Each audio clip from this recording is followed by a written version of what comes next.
Shoutout. Shoutout! Pamilya ko dyan! Ako din po! Shoutout sa mga pamilya ko dyan! Lahat ng mga kaibigan ko! Shoutout! Okay, ingat kayo. Shoutout! Pangalan niyo dyan? Sarap magbiyahe vlog. Okay. Ingat kayo ha. Ingat. Bye! Bye! Shoutout sa mga pamilya ko!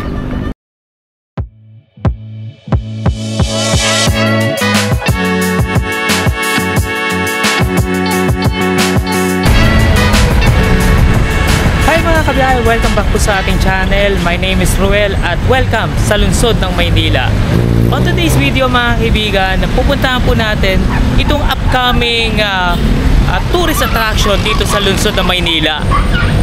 Kung matatandaan nyo mga kaibigan, mga kabiyahe, is nakapunta ho tayo dito sa Pasig River Esplanade. Ito yung phase 1 na located po ito sa likod ng Manila Post Office. Ngayon, bibisitahin po natin o mag-walk tour lang ho tayo itong phase 2. Nakikita ko na to sa YouTube, yung iba pang mga vloggers na nag-update regarding dito sa lugar na ito.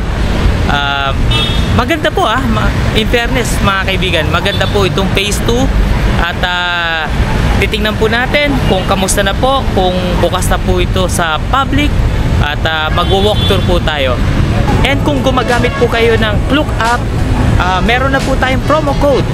Gamitin nyo po yung promo code po natin na Sarap Magbiyahe Vlog para ma-enjoy nyo po yung 5% discount sa mga hotel deals and 3% discount in all Klook activities. Again, tandaan nyo po, meron na po tayong promo code Sarap Magbiyahe Vlog. Without further ado, tara, biyahe tayo. Okay, nandito na tayo sa tapat mismo ng Manila Post Office. Time check is around 3:15. Ayan yan mga kabiyahe, yan po ang Manila Post Office. Ayan, alam naman po natin ang nangyari dito last 2023 kung hindi ako nagkakamali. Ayan, nasunog po yan at talagang medyo hindi maganda yung nangyari dito. At hopefully maayos agad itong Manila Post Office dahil malaki pong bahagi po ng ating kasaysayan itong Manila Post Office. Hindi biro po ang pinagdaanan nitong gusaling ito. Matagal na po ito nakatayo. Karamihan po sa atin na hindi pa mga buhay pa that time dahil kung ito, ayan ganda at naniniwala naman po ako na maayos at maayos pa naman yan agad. Ganda. Ngayon mga kaibigan, mag-walk tour tayo sa may Pasig River Esplanade. Pero dadaan ko pa rin kayo sa mismong phase 1 na kung saan nagpunta tayo last January 2024. Tara. Yan, lakad tayo. Pasado alas 3 na ng hapon. Ayan, ipapasyal ko po muna kayo sa mismong phase 1. Medyo wala pang mga tao ngayon dito. Today is Saturday. Ayan, phase 1 muna tayo. Sisilip lang tayo. And after nito, pupunta naman tayo dun sa mismong phase 2. Not quite sure. Sana bukas na yung phase 2 Ayan, ito po ang phase 1. Papakita ko sa inyo. Ayan So ito yung phase 1 ng Pasig River Esplanade. Diba? Ang ganda. And by the way po pala, ilalagay ko dito sa description box yung ginawa nating pagbisita last January 2024.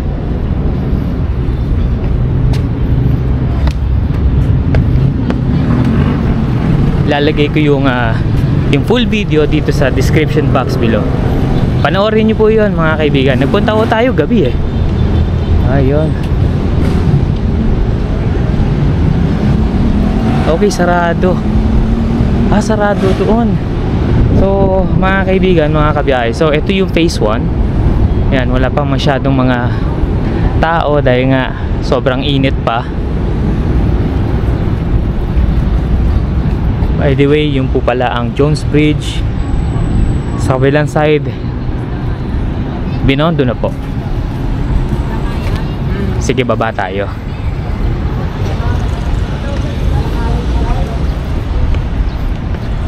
Proceed na tayo sa ano, sa phase 2.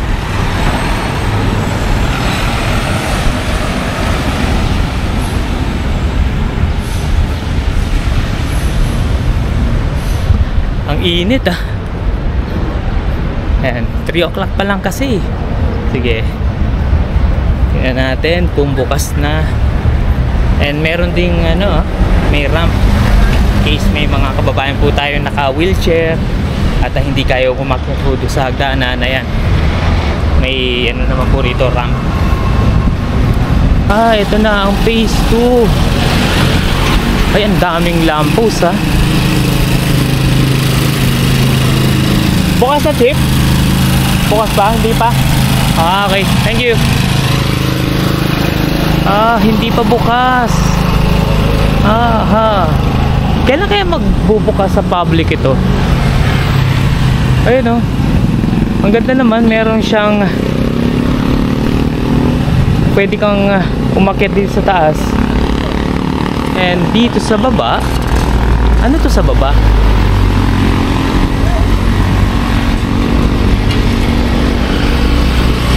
Ayun oh, pwede kayo tumambay dito sa taas oh. Hindi pa bukas, sir? Hindi pa bukas? Hindi pa yan. Mga kailan to, boss? Oh. Ah, oo, hindi pa nga bukas. Ginagawa pa rin. Ayun. Kala ko bukas na. Pero in fairness mga kaibigan, no? Kung titignan nyo sa taas, ayan, may mga Spanish lamppost na isa-isa nilang inilalagay na. So ayun no. So sa baba siguro pwedeng pagpwestuhan na pwedeng mga bilihan ng mga souvenir items. Yan. Ah, hindi pa pala bukas. Ayun. Ang ganda no. So sa kabilang side mga kaibigan, mga kabiyahe, yung tulay na yon, yun po yung Binondo Intramuros Bridge. Siguro mga kaibigan, mga kabiyahe, gagawin po natin is magpapalipad na lang po muna tayo ng drone. Maghahanap po tayo ng magandang pwesto at tingnan natin through aerial view yung phase 2. Grabe, sobrang init. Sobrang init dito. Ang dami eh. Ang daming lampos eh, no? Ang dami. Sige, maghahanap muna tayo ng pwesto na kung saan pwede natin magpalipad ng drone para makita nyo naman po yung point of view nitong Pasig River Esplanade phase 2. Total, nandito rin lang naman ho tayo. Eh, might as well na pistahin na rin natin itong upcoming na another tourist spot dito sa lungsod ng Maynila. Sige, proceeding na tayo sa sa Binondo Intramuros Bridge. Grabe ang init. Sige, balikan ko muna kayo. Sige, akyat tayo dito sa akyat ho tayo dito sa may Binondo Intramuros Bridge. Ang ganda fairness tingnan nyo naman, steel railing. Sana may preserve to sana continuous pa rin yung mga pagbabantay, ginagawang pagbabantay ho dito. Ayan, ang ganda. At medyo nakakalungkot lang mga kaibigan, yung Pasig River medyo, ayan, medyo maraming basura and water lily dahil kasi nga panahon medyo mainit pa. Naglalabasan yung mga water lily. So as you can see yan. So ayan po yung mga water lily, kasama po yung mga basura. Ayan po yung Pasig River natin. So akit po tayo. This is my first time na makalakad ho dito sa sa Binondo Intramuros Bridge. Ang ganda oh. Ang ganda oh. Wow. Dapat makapag-take muna ako ng picture dito. Sige, wait lang ha. Ibaba ko muna kayo.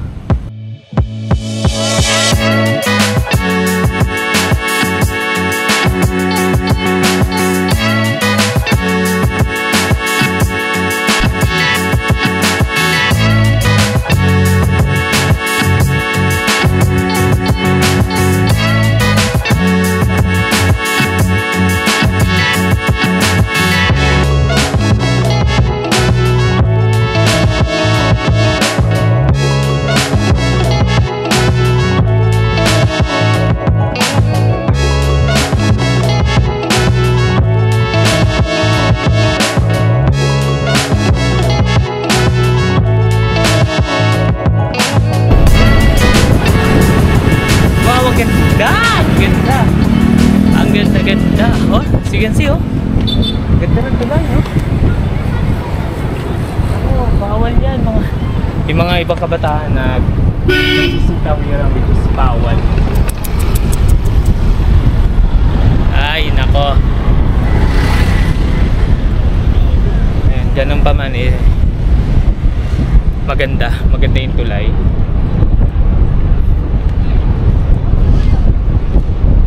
And tanaw na tanaw dito yung Fort Santiago. Ayan oh. Fort Santiago. Yan, kapag dinaretso nyo po yan, papuntang Baseco na po yun. At tagustong Pasig River, Manila Bay na po yan.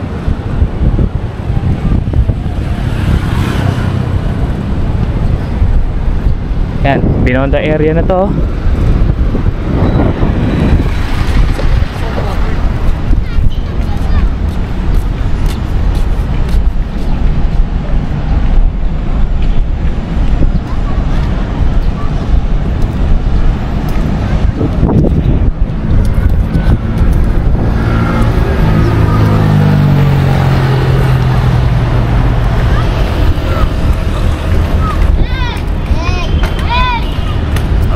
Kabataan dito oh. Nag-rollerblades oh.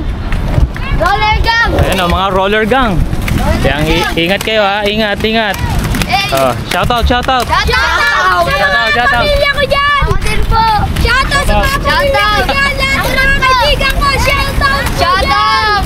Okay, ingat kayo! Shoutout! Sarap mag-biyahe vlog. Ingat kayo ha, ingat, bye! Bye! Ayan. Ang cute ng mga bata eh, no? Naka rollerblades eh. Ayan. Ayan, shoutout din sa mga kabataan. At ingat lang.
kaibigan, so nakita niyo po ang phase 2 ng Pasig River Esplanade. Wait lang, kunin ko lang yung tubig ko.